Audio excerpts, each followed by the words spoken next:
হে হে হে সবাইকে শুভেচ্ছা। আশা করি আপনারা আমাকে শুনতেও দেখতে পাচ্ছেন। গত কয়েকদিন আমার অনেক কিছু ভাবার ছিল। সবার আগে আমি আপনাদের ধন্যবাদ জানাতে চাই। আপনারা সবাই যে ইউটিউব ভিডিওগুলো বানাচ্ছেন সেগুলো অসাধারণ।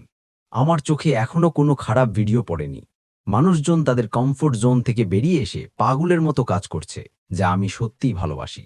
আমি যতটা সম্ভব সব ভিডিও দেখার চেষ্টা করছি এবং সেগুলো সবই দারুণ।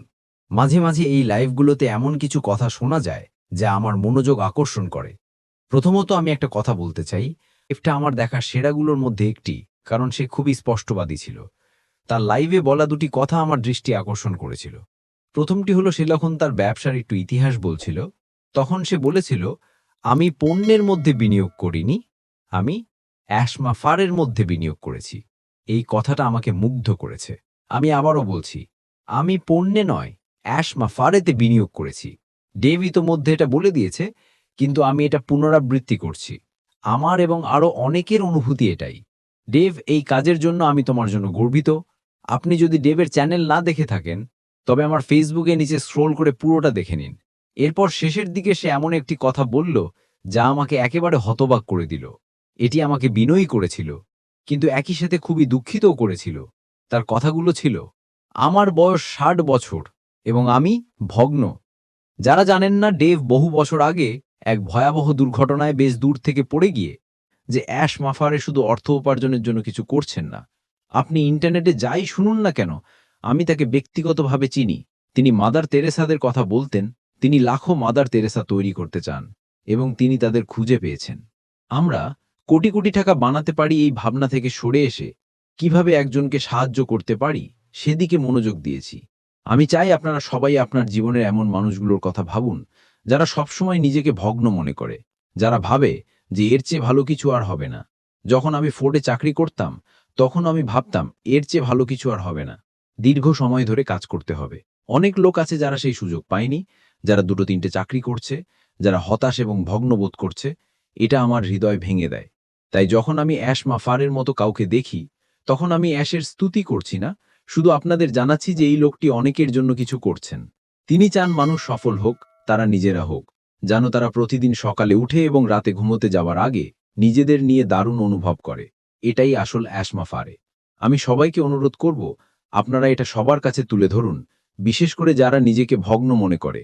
এটা একটা দারুণ অনুভূতি, যখন আপনি জানেন যে আপনি এবং এখানে উপস্থিত সবাই মিলে কারো জীবন পাল্টে যেতে চলেছেন। সেটা একজন ফিরিয়ে দিন। ঘুমোতে যাওয়ার আগে শুধু একবার ভাবুন, এই মুহূর্তে কত মানুষের এমন কিছুর প্রয়োজন যা শুধু তাদের দেবেই না, বরং শিক্ষিতও করবে। আমার মতো লোক যারা ভাবত যে তারা আর কিছু শিখতে পারবে না, তাদের মতো আরো 5 কোটি মানুষ আছে।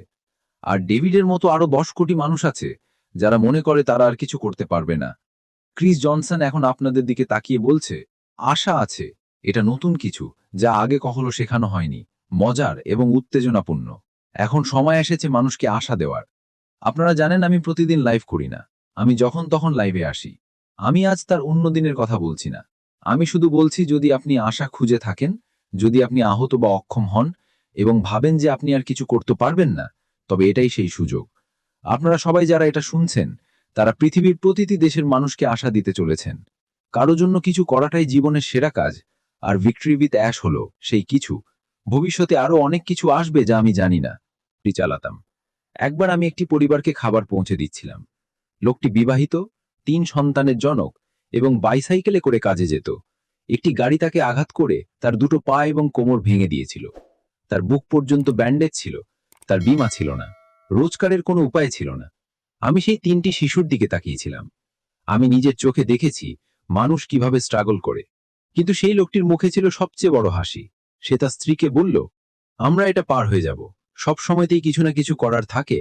আমি মনে করি ভিক্টরি উইথ অ্যাশ হলো সেই কিছু। আমি এখন প্রথম পজিশন বা অন্য কিছু নিয়ে কথা বলবো না, কারণ আমি জানি সবাই একই সুযোগ পাবে, একই শিক্ষা পাবে। অ্যাশ সেদিনই বলেছিলেন, যারা প্রথমে আসবে বা 10 লক্ষতম স্থানে আসবে, সবাই একই মূল্য পাবে, কারণ আমাদের সফল হওয়ার জন্য প্রয়োজনীয় জিনিসগুলো শিখতে হবে। আপনি কি ভগ্ন? আপনি কি স্ট্রাগল করছেন? হয়তো গত 10 বছর ধরে। আমি একসময় সেখানে ছিলাম। আমি সততার সঙ্গে বলতে পারি, অ্যাশ মাফারে ভিক্টরি উইথ অ্যাশের মাধ্যমে অনেক মানুষকে একটি উন্নত জীবনে আমি জিতে গেছি।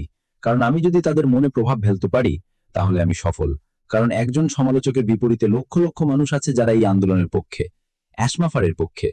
এই আন্দোলনের লক্ষ্য হলো কঠোরভাবে মানুষকে সাহায্য করা, পৃথিবীকে পরিবর্তন করা এবং আমাদের কাছে নিয়ে আসা। এখনকার পৃথিবী খুবই বিশৃঙ্খল। আপনারা এটার জন্য প্রস্তুত থাকুন। ভগ্ন মানুষগুলোকে খুঁজুন, তারা হয়তো আপনার পাশের বাড়িতেই আছে, হয়তো আপনার পরিবারের মধ্যেই আছে। তারা সাহায্য চায় আর আমরা সেটাই করব। আমি আপনাদের সবাইকে ভালোবাসি। আপনারা সবাই আমার জীবনকে আরো সুন্দর করেছেন, কারণ আপনাদের প্রত্যেকের গল্প আমাকে বিনয়ী করেছে এবং আমি সেই উপকার আপনাদের ফিরিয়ে দিতে চাই। চলুন আমরা এটা একসাথে করি। অ্যাশমাফারে আপনার অসাধারণ পরিবার এবং আপনার সমস্ত টিম ও বন্ধুদের সাথে মিলে আমি ইতোমধ্যে $1 ট্রিলিয়ন উপার্জন করে ফেলেছি। আমি বন্ধুত্বকে এভাবেই দেখি, তাই যানভগ্ন মানুষগুলোকে খুঁজে বের করুন। যেখানে সাহায্যের প্রয়োজন সেখানে তাদের সাহায্য করুন। ভালো বইতেও লেখা আছে যে আমাদের মানুষকে সাহায্য করা উচিত, ঘৃণা করা নয়। যদি আপনি রাগান্বিত হন তাহলে তা দূর করে দিন, এটা মূল্যবান নয়। একজন মুক্ত চমৎকার মানুষ হিসেবে আপনার জীবন যাপন করুন, অন্য কিছু নিয়ে চিন্তা করবেন না। আপনি কি করছেন তার দিকে মনোযোগ দিন। অ্যাশমাফারে কি করছেন তার দিকে মনোযোগ দিন। তিনি নিশ্চিতভাবে আমাদের সবার জীবন পাল্টে দিতে চলেছেন। আমি আপনাদের সবাইকে ভালোবাসি। আপনারা আর কখন আমাকে দেখবেন তা আমি জানি না, তবে মাঝে মাঝে লাইভে আসতে আমার ভালো লাগে।